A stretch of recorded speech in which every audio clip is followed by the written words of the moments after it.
Good afternoon, Manchester. Welcome to the February 21st, 2020 edition of The Pulse. I'm Jessica Party. And I'm Alec Barros. Thank you so much for joining us. We're excited to be bringing you the latest stories about our Manchester community.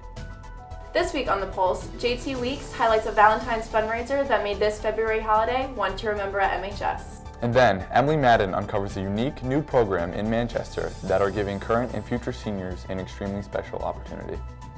We have all this and much more on this edition of The Pulse. From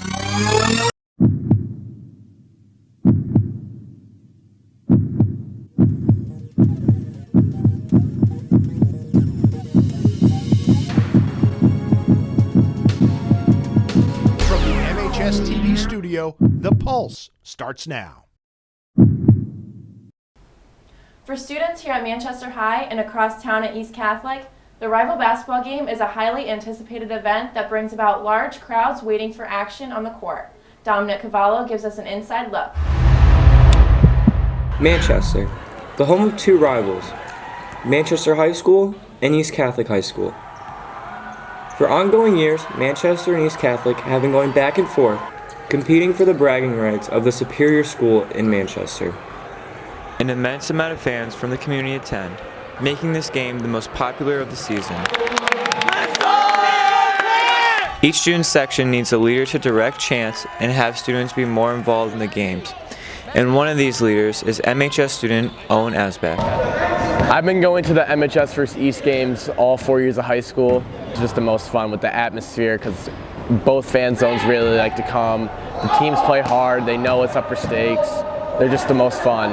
I mean, even though I'm friends with a ton of people there, the rivals, I hate them. I can't stand them when it comes to sports. From across the town, CJ Moriarty leads East Catholic student section, The Nest.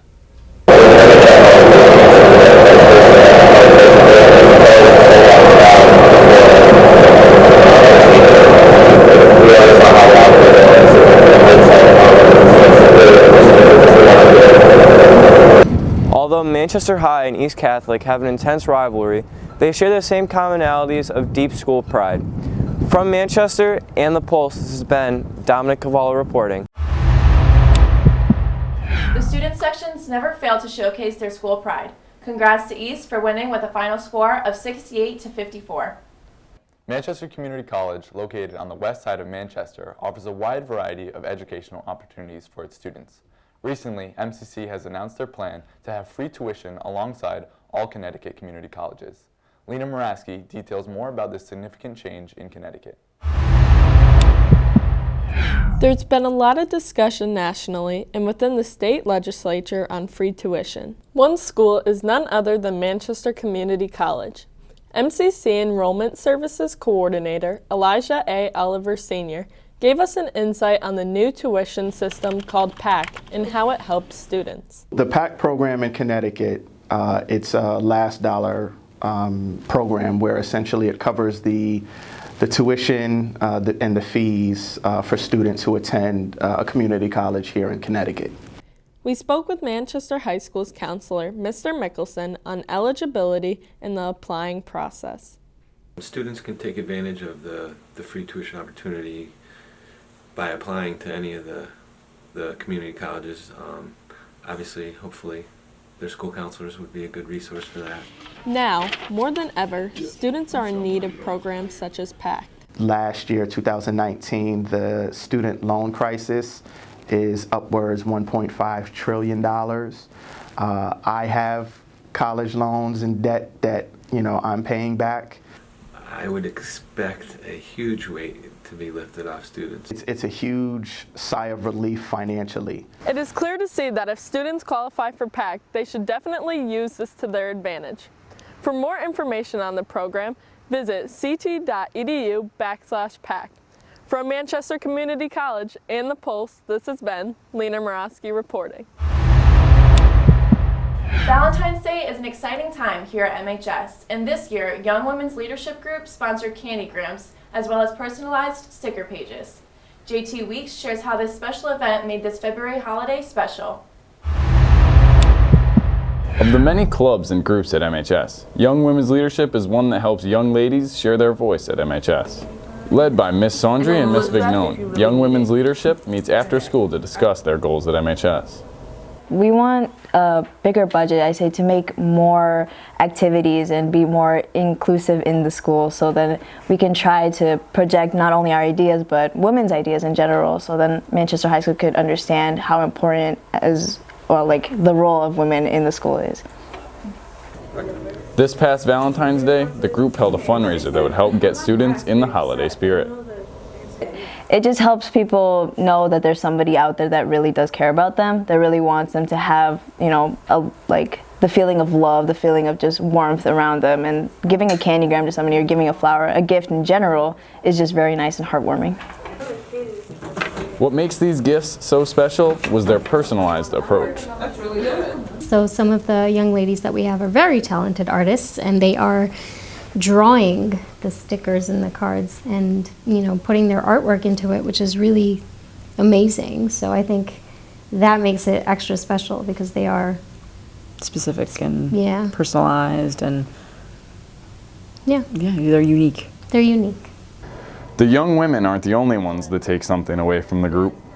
I love the fact that I get to meet so many students that are not my own, and that's what's valuable to me. It allows me to kind of branch out a little bit and meet some very diverse and wonderful young ladies who really want to make a difference in their own community and in the world. Candygrams was yet another successful fundraiser for Young Women's Leadership.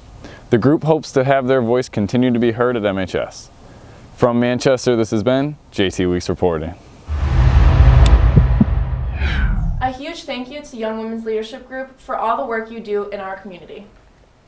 The Board of Education is offering an extremely special opportunity to get 10 graduating seniors this year and for the following 4 years. Emily Madden brings us front and center to the start of this new change. Here in the Manchester Public School District, diversity is evident throughout the halls. However, the diversity of the student body isn't fully reflected in its teaching staff. Superintendent Mr. Matthew Geary recently proposed and passed a plan to combat this issue, the 50 and 5 program. Right now, our students of color are approximately 65% across the schools. Staff's about 12% of people of color. So 50 and 5 is an attempt to get at that from a much more sort of homegrown way. For students like Gio Rodriguez, this plan provides a possible pathway for the career of his liking. I'm going to plan to go to college. We're undecided yet, but I want to study education and further my career and make a difference in kids' lives. In the future, Gio would love to come back as a future teacher here at MHS. I definitely would, 100%, just to be back where I grew up, and then I know what it's like for the kids to be here and have such a great teacher like I've had here. I want to continue that tradition on. Mr. Pearson recalls a far different high school experience than the one Manchester students will have today and in the future. Maybe 1% of the teachers were of color, and that was it. So even coming here, I'm it's quite different. As a teacher, he sees a very positive impact on this initiative. I love it. If we're pushing kids to try to excel and to change the world, we've got to start education. This plan is starting as soon as April and will definitely make a significant impact on the Manchester Public School system. From the classroom and the Pulse, this has been Emily Madden reporting. If you are interested in learning more about the 50 and 5 program, contact Manchester Superintendent Matt Geary at mgeary@mpspride.org. That's all the time we have for you today, Manchester. Join us next week for more stories on the Manchester community. If you have any story ideas you think should be included in our program, email Mr. Larson at b11elars@mpspride.org. Make sure to follow us on social media and check out our past work by heading to mhstelevision.com. I'm Alec Byros. And I'm Jessica Party. And this has been The Pulse.